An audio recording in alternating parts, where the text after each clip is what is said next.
The penthouse office of Matteo Moretti rises 42 stories above Los Angeles, all floor-to-ceiling windows and darkness broken only by the scattered lights of a city that answers to his name. It is 2:47 in the morning. The clock on his desk reads it in red numbers that glow like warning signs. Matteo stands motionless at the window, his silhouette a knife edge against the sprawling city below. He is 38 years old but carries the weight of someone decades older, his face all sharp angles and shadows, dark eyes that have watched men beg for their lives and felt nothing but the weight of duty. A scar runs from his left eye to his cheekbone, silver thin, a permanent reminder of the night his father died when Matteo was 16 years old. That night, he watched from inside a closet as rival families pulled triggers and erased his childhood. That night, he decided that mercy was a luxury for the weak. His suit costs $5,000. His watch costs more than a year of rent in most neighborhoods. His knuckles, wrapped around a crystal glass of whiskey, are the color of fresh bruises. Behind him, Sergio shifts his weight. Sergio has been with Matteo for 14 years, has killed for him, has buried evidence and burned bridges and asked no questions. Sergio's voice comes out quiet, the way men speak when they know the answer will not be what they want to hear. She left again tonight, boss. Fourth time this week. The whiskey moves in Matteo's glass. Just a fraction. Just enough to show that something inside him has tensed. How long? 90 minutes. Maybe longer. She left through the parking garage, took the back exit. Did not want to be seen. Matteo does not turn from the window. The city sprawls beneath him like a game board and he has been winning since he was 17 years old. He has eliminated 5 rival families. He has built an empire that touches every dirty corner of Los Angeles. Judges owe him favors. Police captains pay him tribute. When he decides that someone has become a problem, they stop existing. Betrayal, in his world, has only one price. He has executed men for less. So much less. A man who looked at him wrong. A man whose loyalty wavered for a single hour. A man whose daughter spoke out of turn. But this woman. This homeless woman with calloused hands and eyes that have learned not to hope. 3 weeks ago, a thunderstorm flooded the streets outside Carmine's, his private Italian restaurant in downtown Los Angeles. The kind of storm that makes people take shelter, that makes them forget about the world outside and focus only on staying dry. Matteo was dining with business associates in the private dining room on the 2nd floor when he heard it, a small sound, a child's whimper, footsteps that did not belong to any of his men. He found her on the landing outside his dining room. A woman maybe 30 years old but looking older, her clothes soaked through, her hair plastered to her face. Her son, no, not her son, some boy who must have wandered in from the street, stood beside her with blood running down his knee, a wound from falling on the marble stairs. The boy was crying. Quiet, hopeless crying, the sound of a child who expects pain and gets nothing but more pain. The woman knelt down without hesitation. Without fear. She produced a bandage from her pocket. He would learn later that she carried bandages, always, because her own son was always getting hurt, and wrapped the boy's knee with such gentleness that the child stopped crying. She said his name. Oliver. She said it like it meant something. Like he meant something. And the boy, this child of maybe 7 years old, called her Mama. Matteo watched from the shadows of the doorway. He watched this homeless woman comfort a stranger's child with more tenderness than his own son had received in weeks. And something shifted in his chest. Something cold and dangerous, like the moment before a blade enters flesh. Oliver was his son. The boy's actual mother had abandoned them both 3 years ago, disappeared into Las Vegas with a man who promised her things Matteo could never promise. Since then, Oliver existed in a world of nannies and drivers and men in black suits, surrounded by everything except what a child actually needed, which was someone to hold him when he cried. That night, Matteo did something he had not done in 22 years. He asked a question without already knowing the answer. "What is your name?" The woman stood. She saw him then, really saw him, and something in her expression changed. Fear. The kind of fear that comes from recognizing power in its purest form. She did not know who he was, not exactly, but she understood that he was dangerous. "Valentina," she said. "Valentina Harper." He brought her here. To the penthouse. He told her it was protection, that the streets were not safe for a woman alone. He told her she could stay, that his son liked her, that there were rooms and a salary and hot food. All of it true. None of it the real reason. The real reason was that she had awakened something in him that he thought had died the night his father's blood pooled across the kitchen floor. Something that looked like hope. Something that looked like family. But for 3 weeks, she has snuck out of this penthouse at midnight with a worn backpack clutched against her chest, returning at dawn with hollow eyes and trembling hands. Where is she going? Matteo's voice emerges like venom, like something that leaves a mark. We do not know. She is careful. She does not use her phone when we can see her. She pays in cash. She does not speak to anyone.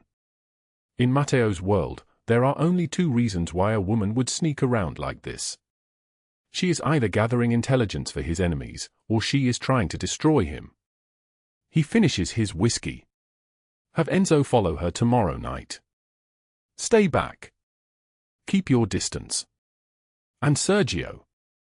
He turns then, and his eyes are like winter. If she meets anyone. If she makes a single phone call. If she speaks words that should not be spoken. If she is working for anyone. I want to know before she steps foot in this penthouse again. Yes, boss. Sergio leaves. The door closes with a soft click that sounds like a coffin lid being sealed. Matteo stands alone in the darkness with the city sprawled beneath him like a conquered kingdom, and he thinks about the night she knelt beside his son and bandaged his wound. He thinks about how Oliver called her mama. He thinks about how she looked at him with fear, yes, but also with something else. Something like she was looking at a man who needed saving. He has spent 22 years building a world where no one could hurt him ever again. And now, in the span of 3 weeks, a homeless woman has walked into that world and made him vulnerable. Somewhere across Los Angeles, in a hospital corridor that smells like antiseptic and death, Valentina Harper stands in front of a door marked Pediatric ICU. Her $200 in crumpled bills is clutched in her fist. The bills are sweating in her palm, absorbing the fear that radiates from her skin. On her chest, she holds a letter. The paper is thick and official, stamped with the hospital's emblem and the words that she has read so many times that she can speak them in her sleep. Final notice. 5 days remaining. $22,000 balance due or services will be terminated. She has 5 days. 5 days for a miracle that will not come. 5 days before her son, her real son, not the stranger's child whose knee she bandaged in a restaurant she never thought she would see again, stops breathing. His name is Oliver, too. Isn't that what she said when she held him, when she promised him that everything would be okay, that Mama would fix this, that he would not die because she would not allow the universe to be that cruel? She has no idea that the man she is afraid of is the reason she was in that restaurant. She has no idea that his son shares her son's name, his age, his need for someone to hold him through the darkness. She has no idea that everything is about to change. The hospital floor is empty at this hour. 3:47 in the morning. The worst hour, the hour when sick people slip away because their bodies know that no one is truly awake to stop them. She opens the door. Inside, her son sleeps, his small chest rising and falling beneath the weight of machines that keep him alive. Machines that cost money she does not have. She sits beside his bed and holds his hand, and she counts the hours until tomorrow comes. She counts her remaining $200. She counts the days until the universe demands payment in full. She does not know that somewhere across the city, a man is watching her photograph, remembering the way she knelt, understanding nothing except that she has become his obsession. She does not know that at dawn, Enzo will follow her to 3 different locations. A 24-hour laundromat where she works a 5-hour shift for $12 per hour. A diner in downtown Los Angeles where she serves breakfast to people who do not see her, who place their empty coffee cups and do not say thank you. A convenience store where she works the night shift, restocking shelves, watching the clock, watching her savings grow by $13 per 8-hour shift. She does not know that Enzo will return to the penthouse and tell Matteo everything he has discovered. That she is not a spy. That she is not working for anyone except the machines that are keeping her son alive. That the desperation in her eyes is not calculated. It is real. She does not know that Matteo Moretti, the most feared man in Los Angeles, the man who has killed for less, the man who has built an empire on vengeance and blood, will stand at his window at dawn and watch the sun rise over a city he suddenly hates for the simple reason that it made her suffer. She does not know that he is about to make a decision that will reshape both of their lives. But the rain is coming. Heavy rain, the kind that makes people desperate, the kind that forces impossible choices. And in 5 days, everything will change. Before we continue, drop a like if this story hits you. Share it with someone who needs to hear it and subscribe so you don't miss what happens next. Now, let us go back. Back to 6 weeks earlier, to the summer day when Valentina Harper counted $200 and understood that she was counting the end of something. Back to the moment when a single decision, to take shelter in a restaurant she had no business entering, set everything in motion. 6 weeks earlier, on a summer day when the sun beat down on Los Angeles like a hammer, Valentina Harper woke in her 2004 Honda Civic parked behind a 24-hour laundromat on Sunset Boulevard. Her neck was cramped from sleeping upright against the steering wheel. The windows had fogged overnight with her breath. She did not move for several minutes. She just sat there, listening to the traffic beginning to build on the street beyond, feeling the weight of everything she owned packed into a single backpack on the passenger seat. 2 shirts. 1 pair of jeans. A toothbrush with frayed bristles. And a photograph of her son Oliver at age 7, his gap-toothed smile frozen in time before the diagnosis changed everything. The clock on the dashboard read 5:31 a.m. Valentina pulled herself forward, reaching for the water bottle she kept wedged between the seats. It was lukewarm and tasted like plastic, but she drank it anyway, using the last swallow to rinse her mouth. She could not afford to lose a single tooth. A missing tooth meant no job. No job meant no money. No money meant no Oliver. She stepped out into the pre-dawn darkness, her bare feet touching asphalt still warm from the previous day's heat. The laundromat behind her glowed with pale fluorescent light. Through its windows, she could see a few late-night workers sitting on folding chairs, watching their clothes tumble. None of them looked at her as she walked past with her backpack clutched to her chest like a shield. The Shell station 3 blocks away had a bathroom key attached to a rubber diamond. Valentina had become familiar with the rhythm of it. She knew that the attendant worked from 5 a.m. to 1 p.m. She knew which bathroom window faced away from the pumps. She knew exactly how much time she had before someone would knock. 15 minutes. Sometimes 20 if the store was busy. The fluorescent lights flickered and buzzed overhead like dying insects as she locked the bathroom door and turned on the sink. The mirror showed her a woman she did not recognize anymore. Dark circles carved hollow spaces beneath her eyes. Her skin had taken on a grayish tone, like she was being slowly erased. Her black hair, once thick and shiny, now hung limp and tangled past her shoulders. She was 29 years old but looked like someone who had lived 3 times that long. Water ran cold from the tap. She splashed it on her face, feeling it shock her skin awake. She used a paper towel to dry herself, then pulled her hair back into a ponytail so tight it made her scalp ache. Pain meant she was awake. Pain meant she could work. She was washing her hands for the second time when the knock came. Not aggressive. Just a reminder. "You can't stay in there," the voice said from the other side. A woman's voice, not unkind. "You got to use the facilities and go." 1 second, Valentina called back, forcing cheerfulness into her tone. She dried her hands and opened the door, smiling at the attendant, a woman about her age with tired eyes and a name tag that read Shonda. "Thank you. I'm leaving now." Shonda nodded but did not quite smile back. She had learned not to ask questions about the people who came in here at dawn with nothing but a backpack and the look of someone drowning. Valentina's job at Danny's diner began at 6 a.m. sharp. She could not be late. Being late meant being fired, and being fired meant losing the $40 in cash they paid her under the table each shift. The walk took 45 minutes from the Shell station. She had timed it carefully. 6 blocks east, 4 blocks north, 2 blocks west, then she would see the faded yellow awning and the neon sign that had been flickering for as long as she could remember. The summer heat was already building. By the time she arrived, sweat had soaked through her shirt and plastered it to her ribs.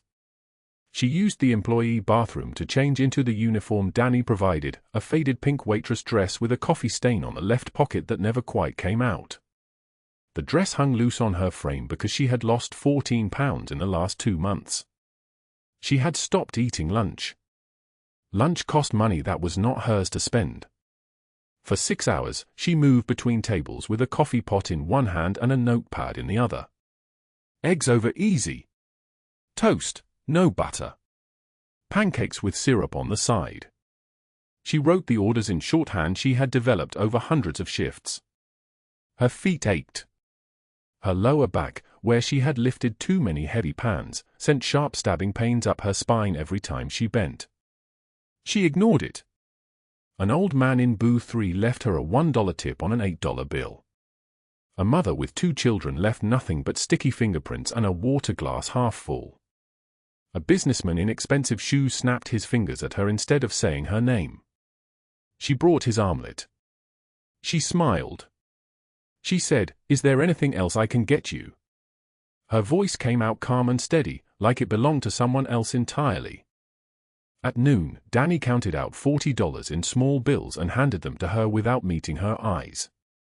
He had hired her without asking questions and paid her without paperwork.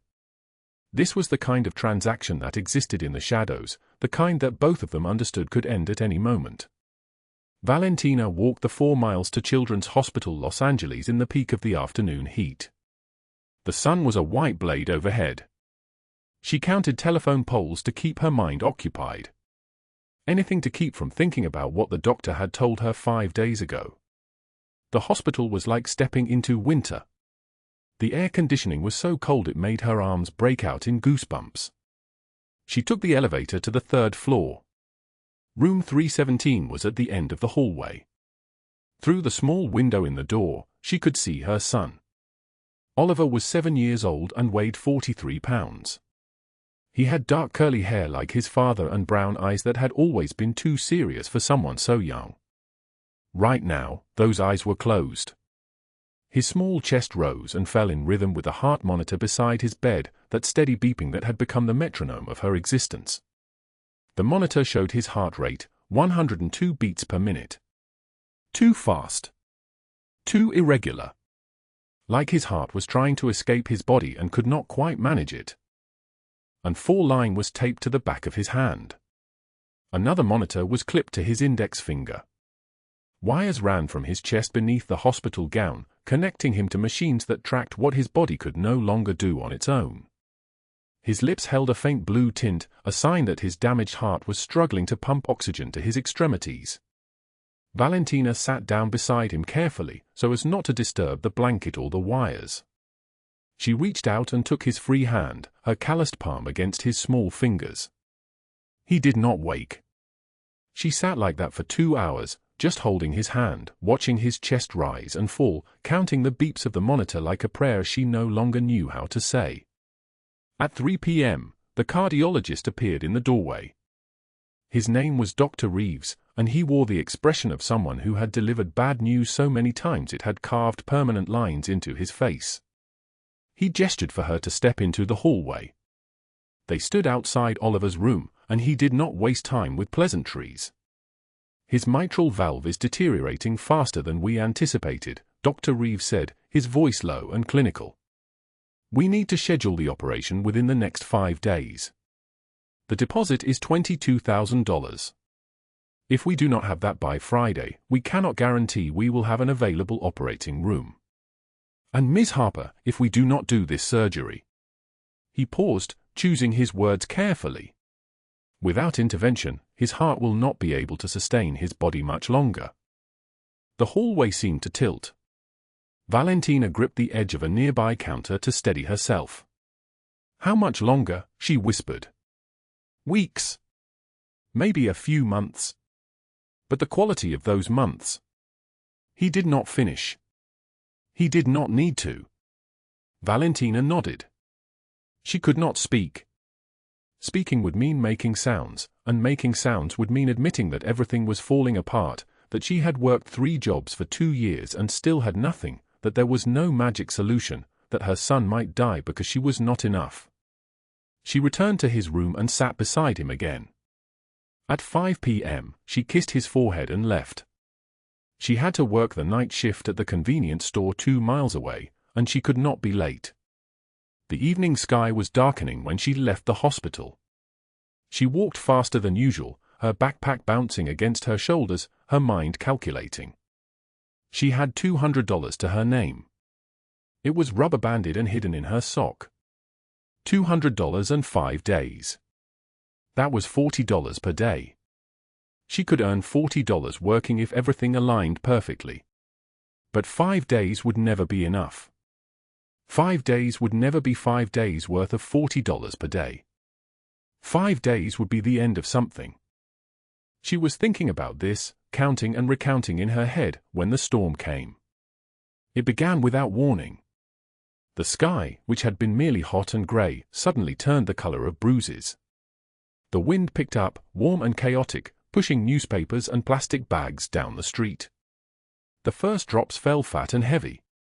Then the rain came all at once, like someone had upended an ocean directly above her. Valentina ran. She ran in the direction of the convenience store, then realized she would be soaked through, that her only other shirt was in her backpack, that she could not work the night shift dripping wet. The rain was so heavy she could barely see the street in front of her. Lightning cracked overhead, close enough that she felt the electricity of it in her teeth. To her right, she saw the warm glow of lights and the elegant facade of a restaurant. The sign above the door read Amoretti's in gold script. She had walked past this place 100 times and never been inside. Places like this were not for people like her. But the rain was hammering down, and she was already drowning. She ran toward the entrance and pushed through the glass doors. The warmth hit her first. The smell hit her second, garlic and olive oil and red wine and fresh basil, so rich and alive it made her dizzy. The restaurant was all dark wood and candles and leather booths.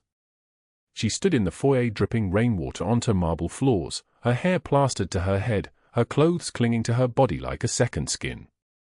A hostess behind a sleek black desk looked up. She was beautiful in the way that rich people's daughters are beautiful, sculpted cheekbones, a style of hair that cost money, clothes that fit perfectly. Her eyes flicked across Valentina's soaking wet form without recognition or warmth. Then a sound pierced through the quiet elegance of the restaurant. A child crying. Not a small whimper, but real distress. The sound of pain. Valentina did not think. She moved toward it, following the cry like it was a beacon, past tables where wealthy people were eating small portions of expensive food, past waiters in black ties, toward the back of the restaurant where a velvet curtain separated the private dining areas from the main room. Behind the curtain, a small boy lay on the polished wooden floor, his dark curly hair falling across his forehead, blood dripping from his knee where he had scraped it against a chair leg. He was wearing an expensive navy suit that had been torn at the knee. His crying was the sound of shock more than pain, the sound of a child who was not used to being hurt. Valentina knelt down beside him without hesitation, her wet clothes forgotten. "Hey, sweetheart," she said, her voice dropping into the register she used only for Oliver. "Let me see. You're okay. You're so brave." The boy's crying stopped. He looked up at her with wet brown eyes, and for a moment, Valentina saw something flicker across his face. Recognition. Not of her, but of something she was offering that he needed. She reached for napkins from a nearby table, pressing them gently to his knee. The bleeding was not bad. Superficial. A scraped knee that would heal. She hummed softly as she cleaned away the blood, an old lullaby her mother had taught her years ago. The boy watched her face as she worked, his breathing slowing, his crying subsiding into occasional hiccups. "What's your name?" she asked. "Oliver," the boy whispered. Valentina's hand stilled for just a moment. She looked at his face, so young, so uncertain, and felt something break open inside her chest. Then she smiled and continued cleaning his wound. She tore a strip from the hem of her own shirt, using her teeth to start the tear, then ripping it the rest of the way. The fabric was thin and would do. She wrapped it gently around his small knee, tying it carefully. "There," she said. "All better. You're very brave, Oliver. You know that." The boy leaned into her. His small hand reached up and took a fistful of her soaking wet shirt. When he spoke, his voice was so small it was barely a whisper. "Are you my mama?" Valentina froze. Her hands went very still. She could feel her heartbeat in her throat, could hear the rain still hammering against the windows of the restaurant, could feel the weight of his question like a blade through her chest. Before she could answer, before she could even breathe, a shadow fell across them both. The light changed. The temperature in the room seemed to drop. A man was standing in the archway between the private dining room and the main restaurant. He stood in the archway between rooms like a monument carved from shadow and expensive tailoring. Matteo Moretti. 6 feet 3 inches of controlled danger, salt and pepper hair swept back from a face that had learned early never to show mercy. His suit cost more than Valentina had earned in 3 months. A scar ran along his left jawline like a pale blade, a permanent reminder of a debt collected long ago. Behind him, 2 men in dark suits shifted their weight, bulges visible beneath their jackets. Guns. Real guns. Not the kind from movies. Oliver still gripped Valentina's soaked shirt with both small fists. Matteo's eyes moved from his son to her in one calculated sweep, the way a general surveys a battlefield. His gaze lingered on her trembling hands, her worn shoes pooling water onto the marble floor, the strip of fabric torn from her own shirt now wrapped around his son's knee. Something flickered across his face. Not softness. Not yet. Recognition of something he needed but could not name. "Who are you?" His voice was quiet. That was the terrifying part. Not loud. Quiet like a gun before it fires. Valentina scrambled to her feet, her wet clothes clinging to her like a second skin. Words tumbled out in fragments. "I am sorry, I heard him crying, I just wanted to help, I will go, I am leaving right now." Matteo raised one hand. His men stopped moving. The gesture held absolute authority. He crouched down to Oliver, his expensive suit bending at the knees. "Does it hurt, Figlio?" Oliver shook his head, but his eye stayed fixed on Valentina. "She made it better, Papa. She is nice." Matteo remained there, studying this woman as if she were a language he was trying to decode. Her soaked clothes. Her calloused hands. The way her eyes burned with protective fury even though she was terrified. Something in his chest tightened, a memory surfacing like a body from water. His mother. 23 years dead. Her hands had looked like this woman's hands, scarred, worn, strong despite everything. "You have nowhere to go tonight," he said. Not a question. A statement of fact delivered like a verdict. Valentina lifted her chin. Pride. "Even now. I will be fine. The storm will last until dawn. You helped my son." He stood, adjusting his cufflinks with deliberate precision. "Let me return the favor." He gestured to the taller of his men. "Sergio. Take her to the penthouse. Guest room. She stays as long as she needs." Valentina opened her mouth to refuse, but lightning split the sky outside the windows, illuminating the empty streets in stuttering flashes. She thought of Oliver. Her Oliver. Alone in a hospital bed, connected to machines that cost money she did not have. Pneumonia would end any chance of the work shifts. The night shifts that put food in her mouth and dollars in the envelope hidden beneath her car seat. Dollars that needed to become $22,000 in 5 days. Just tonight, she whispered. Just tonight, Matteo agreed. But his eyes said something his mouth did not. As Sergio led her toward the exit, Enzo leaned close to his boss. 20 years of service had earned him the right to speak plainly. Boss, we do not know her. This is not safe. Matteo watched her disappear into the rain, Oliver still staring after her, confusion and longing written across his young face. Run a background check. I want to know everything by morning. Who she is. Where she came from. Every place she has been. He returned to his office at the back of the restaurant, a room with mahogany walls and windows that looked out onto the parking garage. He had killed 3 men in this room. Ordered the deaths of 7 more. The blood had been cleaned away years ago. But he could still smell it sometimes, underneath the leather and expensive cologne. He opened a bottle of Barolo that cost more than Valentina's monthly rent, poured a finger into a crystal glass, and sat in the dark. The memory came uninvited, as it always did. 16 years old. Hidden in the bedroom closet. The slats of the door like prison bars between him and the dining room where his father Saturday. He watched Vincent Caruso, a name he had learned later, a name he had spent 20 years erasing from the earth, raise a pistol and fire. Once. Twice. 3 times.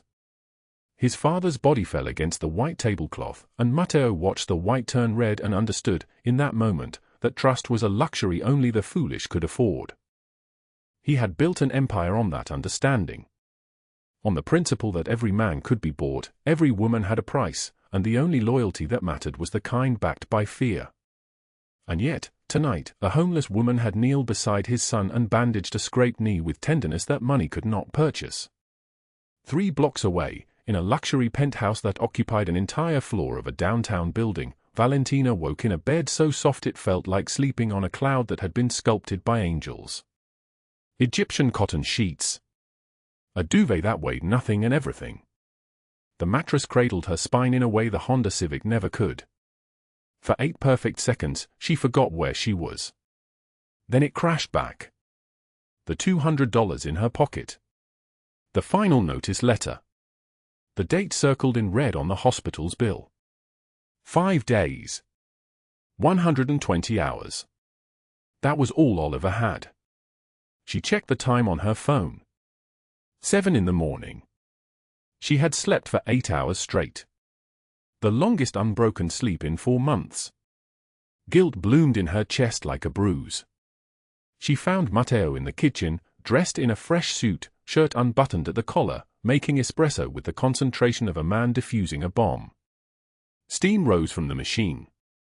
The smell of dark roast filled the air, rich and alive. You did not have to let me stay, she said quietly. He slid a cup across the marble counter toward her. The cup was porcelain so fine it was nearly transparent. My son asked if you were coming back this morning. He does not ask for much. She wrapped her hands around the warmth. The espresso was perfect. Everything in this place was perfect. It made her want to scream. He is a sweet boy. He was not always. Matteo leaned against the counter, studying her over the rim of his own cup. Before his mother left, he was different. Quieter. She took everything with her when she went to Milan, including any softness he had learned. He paused. Last night was the first time in 2 years I heard him laugh like that. Valentina did not know what to say, so she said nothing. She sipped the espresso and let the silence stretch between them like taffy being pulled at both ends. What she did not tell him, she had lied about everything. She had nowhere to be between jobs. She was not between jobs, she was holding 3 of them simultaneously and still drowning. She was not staying with friends. She was staying in a Honda Civic that smelled like rust and desperation. The studio apartment had been evicted 6 months ago when she chose to pay the hospital bills instead of rent. There were gaps in her life because those gaps were filled with hospitals and night shifts and prayer, prayer that God had not stopped listening. Over the next 2 weeks, a pattern emerged like a constellation forming in the night sky. Every evening at 6 o'clock, Valentina had dinner with Matteo and Oliver in the penthouse. The kitchen opened onto a living room with windows that revealed Los Angeles sprawling beneath them like a kingdom. Oliver colored drawings while Valentina helped him with arithmetic. She taught him to make paper airplanes from newspaper, showing him how to fold the wings just so, how to throw them so they glided instead of fell. One evening, Oliver climbed into her lap as she sat on the couch. His weight against her chest felt like salvation. Like proof that she existed. That she mattered. "I wish you were my real mama," he said, the word spoken with the absolute certainty of childhood. "I wish you would never leave." Valentina's eyes filled with tears. She could not speak. Her throat had closed around the words like a fist. From the doorway, Matteo watched them. His chest tightened in a way he did not recognize. Sergio appeared beside him, careful to keep his voice low. "Boss, in 15 years I have never seen you like this." But every night at 11 o'clock, Valentina disappeared. Matteo had her followed. The reports confused him. She went to Children's Hospital on Sunset Boulevard, sat in a waiting room for hours, then left. She worked a night shift at a diner called Mel's, pouring coffee into the cups of truckers and insomniacs, keeping her head down, accepting tips that barely covered the gas to get to the next job. From there, she went to a warehouse loading dock in Vernon where she moved boxes with her small frame and determination that seemed to bend the laws of physics. She was always counting cash. Folding bills into neat stacks. Placing them in an envelope. Watching the envelope like it might vanish if she looked away. Matteo's background check had revealed only surface details. Valentina Harper, age 29 but looking decades older in certain lights. No criminal record. The evicted apartment. Hospital visits logged but no explanation. Cash transactions with no source. She was a ghost. A person erasing her own footsteps. His suspicion grew teeth. One evening, as she prepared to leave for her night shifts, Matteo blocked her path. His voice was ice cold. "Where do you go every night?" Valentina's face drained of color. She could feel her heartbeat in her wrists. "I have responsibilities. I cannot explain. Cannot or will not." He stepped closer, not touching her but close enough that she could feel the heat of him. "You are in my home. Around my son. Around me. I need to know you are not a threat." She met his eyes, and he saw something flicker there. Truth. Fear. A secret so heavy it was bending her spine. "I am not your enemy, Matteo." "Then prove it. Tell me the truth." She could not. If he knew about Oliver, her Oliver, he would offer money, and she could not accept charity. She had to earn it. Every single dollar had to come from her own hands, her own sacrifice. That was the only way she could look her son in the eye and tell him his mother had saved him. "I cannot," she whispered. She walked away, and Matteo did not stop her. His jaw clenched so hard he thought his teeth might crack. The next morning, Valentina never made it to the hospital. Derek Collins grabbed her arm in an alley behind the diner. He slammed her against the brick wall hard enough to drive the air from her lungs. 6 feet tall, muscular from prison time, with cold blue eyes that had learned to enjoy cruelty.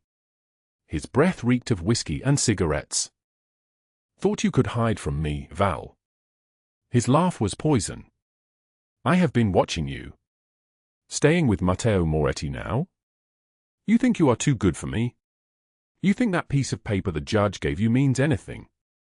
Valentina tried to pull away. Her voice came out shattered. "The restraining order. That piece of paper." He laughed again, and the sound echoed off the brick. "I have friends in Lapt. They owe me favors. Nobody is coming to save you. Not the police. Not your new boyfriend." He leaned close, his mouth near her ear. "You're going to do something for me?" You are going to get me $50,000 from Matteo Moretti. Cash. Within 2 weeks. Or I will make sure you never see daylight again. I will make sure that hospital never sees you again either. He shoved her hard. She fell against the wall, the impact stunning the air from her body. By the time she looked up, he was gone.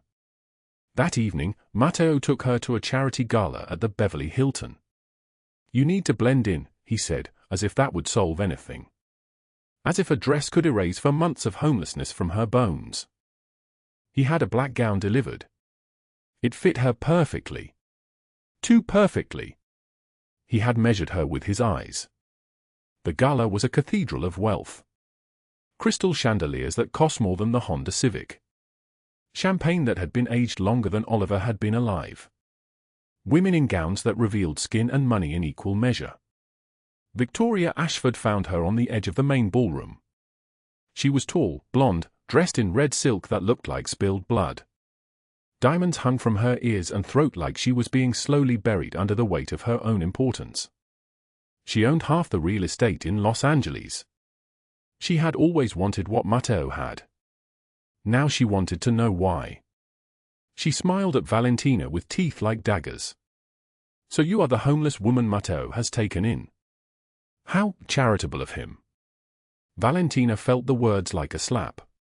I help with his son. Of course you do. Victoria's laugh was brittle glass breaking. Tell me, dear, what exactly do you do for him? Besides the obvious. Her eyes moved over Valentina like she was pricing her for auction. Just remember, people like us, we do not forget where we come from. And we certainly do not let people like you forget either. She walked away, leaving Valentina standing alone in a room full of people, more invisible than she had ever been. Later, on the balcony, Matteo found her staring at the city lights. Victoria is a snake. Ignore her. Valentina turned to him, and the words came out before she could stop them. Why are you helping me? I am nobody. Matteo stepped closer. His voice was softer than she had ever heard it. My father used to say the measure of a man is not what he takes, but what he gives to those who cannot repay him. You gave my son something I could not, kindness without agenda. That is not nothing. For a moment, their eyes locked. The city spread below them, a million lights like promises nobody would keep. Then Valentina's phone buzzed. A text from the hospital. Payment due in 3 days. $4,800 to cover this month's treatment. The balance remaining, $20,200. She excused herself, and Matteo watched her go. He turned to Sergio, who had appeared in the shadows the way he always did. Everything. I want to know everything she is hiding. By tomorrow. The rain began again, just like it had the night they met, falling against the windows like 1,000 tiny fists demanding entry. The rain hammered against the hospital windows like 1,000 tiny fists demanding entry. Valentina sat on the wet pavement outside Children's Hospital Los Angeles, her body shaking, blood mixing with rainwater on her chin. 20 minutes had passed since Derek slammed her against the car, since his fist connected with her face, since he whispered his threat into her ear, I will take it from Moretti myself. And I will make sure he knows you set him up. Her hands trembled as she pulled out her phone. The screen glowed in the darkness. One unread text message from a nurse at the pediatric ward, Mama, when are you coming? I miss you. 7 words. That was all it took. Oliver was still breathing. Oliver was still waiting. She would not give up. Not now. Not ever.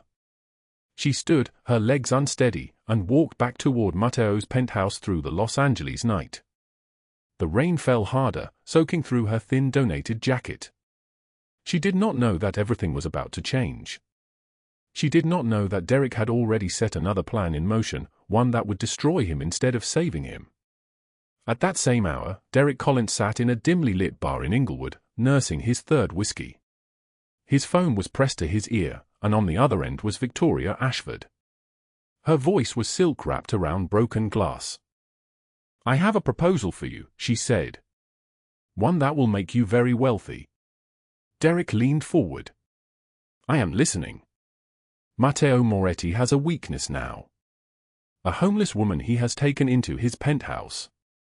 She belongs to you, does she not? An ex-girlfriend. Something like that. Then here is what we do, Victoria continued. We expose her. We expose him. We show his enemies that he is distracted, that he has lost focus. A man in love is a man without power. A man without power is a man who can be broken. I have already prepared the media package. Every major news outlet in Los Angeles will receive it at 5 o'clock this evening. The story is simple. Notorious Mafia boss Matteo Moretti shelters a homeless woman who is being stalked and abused by a connected police officer. Matteo Moretti, protector of the vulnerable. Or is he? We will let the public decide.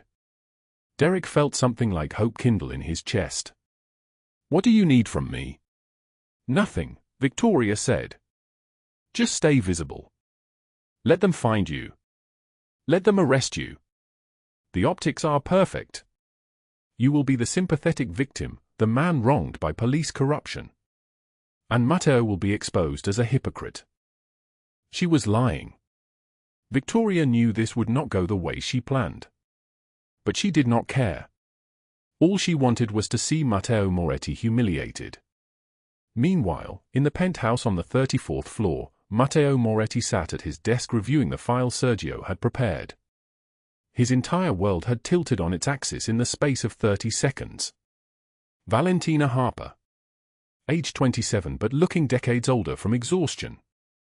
Oliver Harper, age 7, congenital heart disease, mitral valve replacement required. Cost, $22,000. Deadline, 2 days. She had been working 3 jobs. 3. Sleeping 2 hours a night. Visiting Oliver at the hospital every moment she could steal. Trying to save her son's life. She was never betraying him. She was never disloyal. She was fighting the only battle that mattered to her, keeping her child alive. And she never asked him for a single dollar. Matteo set the file down slowly. His hands, the hands that had built an empire on vengeance and fear, were shaking. When Sergio appeared in the shadows, Matteo did not look up. Find Derek Collins, Matteo said, his voice like thunder rolling across a distant sky. I want to know where he is. Who he is with. What he is doing. And I want to know in the next hour. Sergio nodded and disappeared. Matteo stood and walked to the window. The city spread below him, a million lights like promises nobody would keep. Rain began to fall again, just like it had the night they met outside that Italian restaurant. He thought about Valentina kneeling beside Oliver, bandaging his scraped knee. He thought about her saying, I am nobody. He thought about how wrong she was. At 5 o'clock, the news broadcast began. Channel 7 News, prime time. The anchor was grave, professional, excited.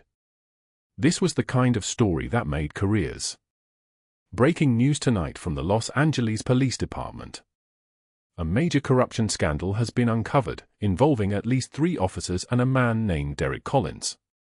Collins has been protected by these officers for years while he stalked, assaulted, and extorted his ex-partner, Valentina Harper. But here is where the story takes a turn. Matteo Moretti, the man at the center of organized crime in this city, took Ms. Harper into his home and protected her. He provided her shelter. And tonight, sources tell us that Moretti himself has been providing evidence to the FBI about police corruption. In one night, a Mafia boss has done more to protect a vulnerable woman than the police who were sworn to do so. The newscast showed Derek's mugshot. It showed lapped officers being led away in handcuffs at dawn. It showed a clip of Valentina, thin and exhausted, leaving the hospital. And it showed Matteo Moretti on his own security camera footage, his hand on Oliver's shoulder, his expression fierce and protective. Victoria Ashford watched from her mansion, a champagne glass frozen mid-air. She had tried to humiliate him. Instead, she had made him a hero. But Matteo was not waiting for the news to finish airing. At 5 o'clock exactly, he made 3 phone calls. First, to his attorney, pay the hospital. All of it. $22,000 for Oliver Harper's surgery. Do it now. Make it anonymous. Second, to his contacts in the FBI, Derek Collins has been protected by officers James Reeves, Marcus Webb, and Thomas Caldwell for 7 years. I have evidence of everything. Corruption, extortion, obstruction of justice. I am sending it all to you. Third, to Sergio, find him. Now. The rain fell harder as 12 men in black suits moved through Los Angeles like ghosts. They moved through the streets with precision, their shoes clicking against wet pavement in perfect synchronization. They found Derek at a bar in Inglewood, drunk and celebrating what he thought would be his victory. The bar door opened. The noise died. Glasses stopped mid-sip. Every head turned. Sergio and Enzo walked in first, flanked by 4 others. They did not speak. They did not need to. Their presence was enough. Derek saw them and bolted toward the back door. He burst through into the alley behind the bar, his feet splashing through puddles, his breath coming in ragged gasps. Matteo was standing there, waiting, his arms crossed over his chest. His black cashmere coat, worth more than a year of Valentina's old rent, hung perfectly despite the rain. His eyes were storm gray and utterly lethal. Derek skidded to a stop, his shoes slipping on the wet concrete. "Look, man," Derek gasped, stumbling backward. "I did not mean, she is my girl, I was just—" Matteo crouched down until they were at eye level. His voice was soft, which made it worse.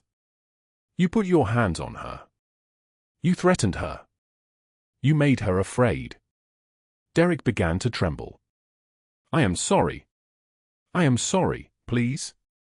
"Sorry is not enough," Matteo said. He stood slowly. "You wanted money? You wanted power? Let me show you what real power looks like." He nodded to Sergio. Within hours, the FBI raided Derek's apartment. Every piece of evidence Matteo had gathered was presented. Every corrupt cop who had protected Derek was arrested on camera for the morning news cycle. The evidence was overwhelming. Photographs. Bank records. Audio recordings of Derek threatening Valentina. Years of protection from officers who should have arrested him. By the next morning, Derek Collins was in federal custody facing 12 counts of assault, stalking, extortion, witness intimidation, and crimes related to police corruption. Bail was denied. The minimum sentence was 40 years. Victoria Ashford's empire crumbled more slowly, which somehow made it worse. Her business partners began pulling investments within days. Fraud charges were filed against her. Her assets were frozen. Her mansion was seized. The woman who had everything watched it all disappear piece by piece, not through a quick death, but through systematic, total destruction. Not mercy. Too quick, too easy, too merciful. This was something else entirely. Meanwhile, at Children's Hospital Los Angeles, Oliver Harper lay on a surgical table. The anesthesia had already been administered. His small heart, that broken organ that had kept him alive this long, would be repaired in the next 8 hours and 15 minutes by the best pediatric cardiologist on the West Coast. And in the waiting room, Valentina Harper stood at the window watching the rain clear. The sun was breaking through the clouds. Golden light spilled across the city like a promise being kept. She did not yet know that an anonymous donation of $22,000 had saved her son's life. She did not know that the man she had been so afraid to ask for help had already moved mountains on her behalf. She only knew that Oliver was going to live. That after all these months of fighting, of working 3 jobs, of counting every penny, of sleeping in her car, her son would have a chance. The footsteps behind her were unmistakable. She turned. Matteo stood in the doorway of the waiting room, his dark hair wet from the rain, his expression softer than she had ever seen it. Behind him, Sergio stood in the shadows, and for the first time in 15 years, he was smiling. "Oliver is in good hands," Matteo said quietly. "The surgery will take 8 hours. And after that, he will have his whole life ahead of him. Valentina's knees buckled. Matteo caught her before she fell. How? She whispered. Because, he said, holding her steady, the measure of a man is not what he takes. It is what he gives to those who cannot repay him. And I would give everything I have for you. The rain continued to fall outside, but inside the waiting room, something shifted. Something that had been broken began to heal. And for the first time in a very long time, Valentina Harper allowed herself to believe that after the rain, the sky clears. The nurse's voice crackled through the phone at 7:03 in the morning, precise and clinical, and Valentina Harper's legs stopped moving. She stood in the hallway of St. Mary's Hospital, her hand pressed against the cold wall, unable to speak. The words hung in the silence like a sentence being read. Ms. Harper? Did you hear me? An anonymous donor transferred $22,000 to your son's account last night. The surgery is scheduled for 2 p.m. You can see him in pre-op at 1:30. Valentina's breath came shallow. $22,000. The exact amount. The impossible amount. The amount she had been counting down, calculating, working 3 jobs to gather, knowing she would still fall short by weeks, by months, perhaps forever. Ms. Harper? Yes, she whispered. Yes, I heard you. The line went dead. She sank to the floor right there in the hallway, her back against the wall, and the tears came like a dam breaking after a drought. Not quiet tears. Not controlled tears. The kind of tears that bent her body in half, that stole her ability to breathe, that came from a place so deep inside her chest that she thought she might never stop. Nurses walked past. A doctor glanced down at her with mild concern but did not stop. This was a hospital. People broke here every day. She knew who did it. The knowledge burned through her like a blade wrapped in ice, sharp and cold and undeniable. Matteo Moretti. The man she had been hiding from. The man she had slipped out to see only in the hospital corridors late at night, the man whose son had called her mama and meant it, the man whose penthouse she had been living in for weeks while keeping her true reason secret. She had told him nothing about Oliver's surgery. She had told him nothing about the mounting debt. She had snuck out at 11 p.m. and 3 a.m. and 5 a.m., driving through the empty Los Angeles streets to the hospital, sitting beside her son's bed while he slept, holding his small hand and whispering promises she wasn't sure she could keep. Working at a 24-hour diner downtown, then a laundry service, then a house cleaning company that paid cash under the table. Counting hours like currency. Measuring time in dollars and cents. And Matteo had known. Somehow, he had known. The drive to his penthouse took 17 minutes. She sat in the elevator, watching the numbers climb, watching the reflection of her tear-stained face in the polished steel. 28 floors. The highest point in her world. When the doors slid open, Matteo stood at the floor-to-ceiling window in his office, his hands in the pockets of charcoal dress pants, his white linen shirt open at the collar. He did not turn around. You paid for him, Valentina said. The words were not a question. I did. I should have told you. I was trying to do it myself. I was so afraid, her voice cracked like old glass. I was afraid that if I asked, you would want something in return. I was afraid of becoming indebted to you. I was afraid of losing my independence, my choices, my... Matteo turned. His dark eyes held hers like gravity held the earth. You were protecting him, he said quietly. The way you protected my son that night in the rain. The way you protected me. He moved toward her, each step deliberate, measured, controlled. For weeks I believed you were betraying me. I watched you leave at night and thought you were running. I thought you were conspiring against me. I was ready to. He paused. His jaw tightened. But you were never the threat. You were saving his life. Valentina's knees buckled. She reached for the edge of his desk to steady herself. I cannot repay you, she whispered. I have nothing. I will work for the rest of my life and still never. You gave my son a mother, Matteo said, and his voice carried a rawness she had never heard before. When I brought you here, when my men questioned why I was protecting a stranger, a woman nobody, you showed Oliver something I could never give him. You showed him what tenderness looks like. You showed him that the world is not made only of fear and power and control. He reached into his shirt pocket and withdrew a photograph, worn at the edges, the corners softened from decades of being carried close to his heart. He held it out to her. A man smiled at a dinner table, his face kind, his eyes warm. A boy, young Matteo, maybe 7, sat beside him, reaching for bread.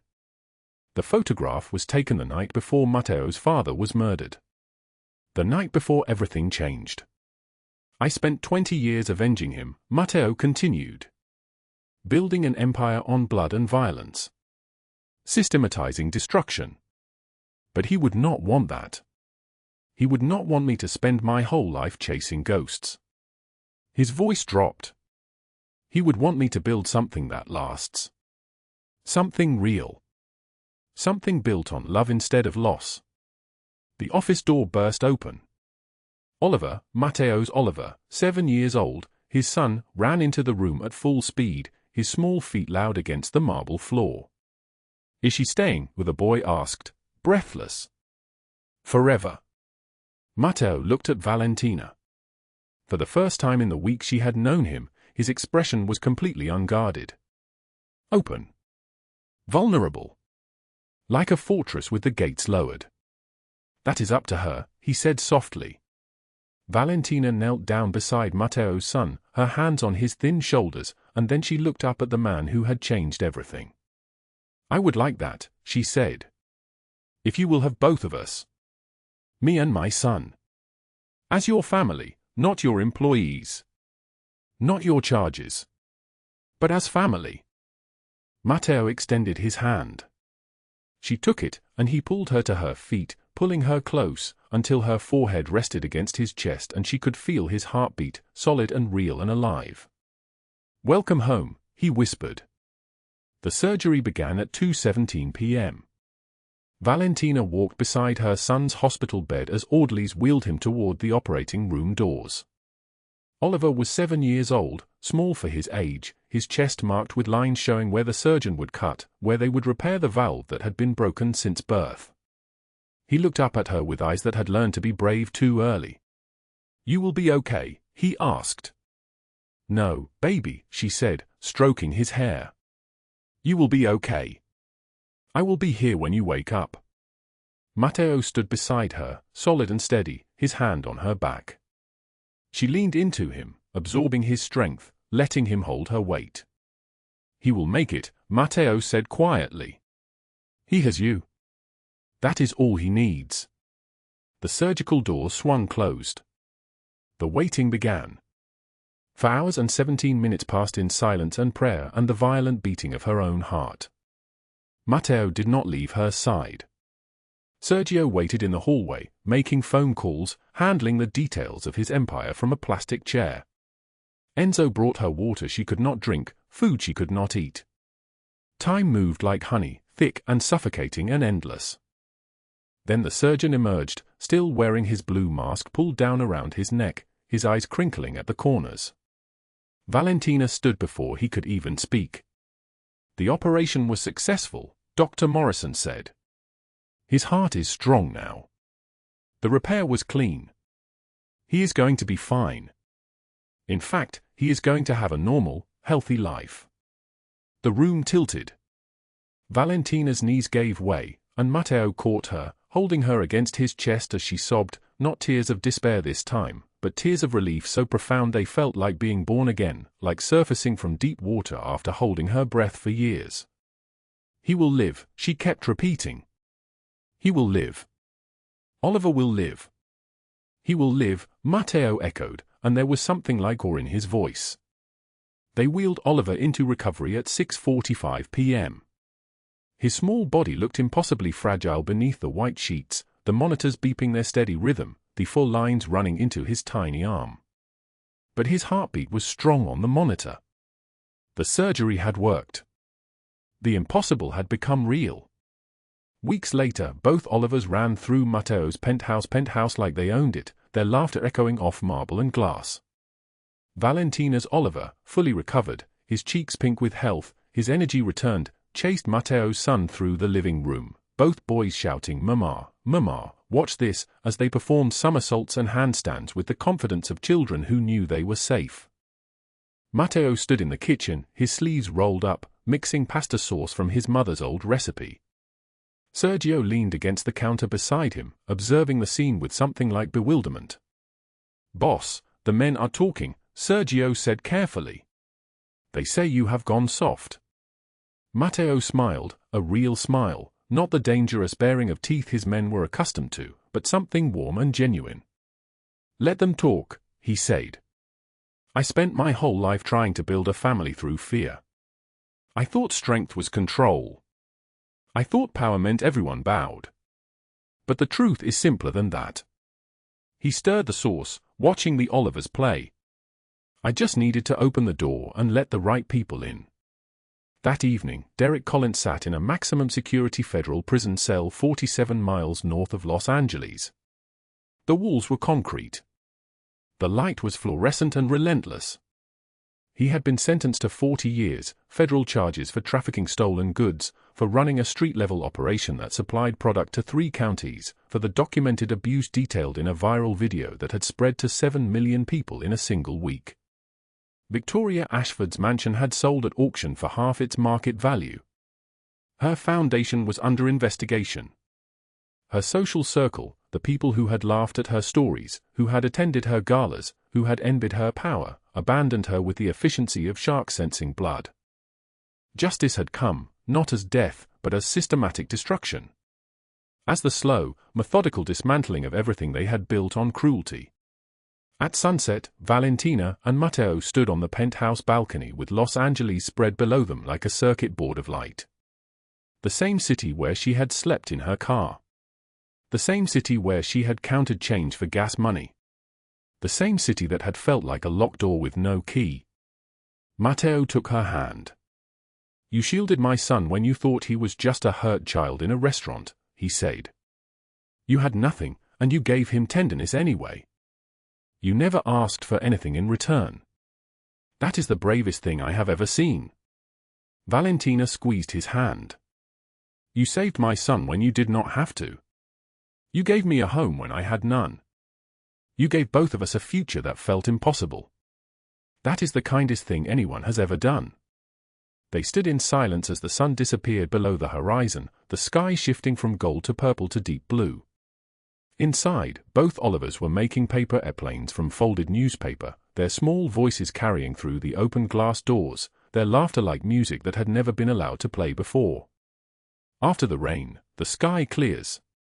And sometimes miracles come from the most unexpected places. If this story touched your heart, drop a like right now. Share it with someone who needs hope today. Subscribe because tomorrow we have another story that will change the way you see love, power, and redemption. What would you do if you had to choose between survival and kindness? Tell us in the comments below. We read every single comment, and your words matter. Thank you for staying with us until the very end. We wish you good health, a joyful life, and days filled with peace. Goodbye, and we will see you again in the next video.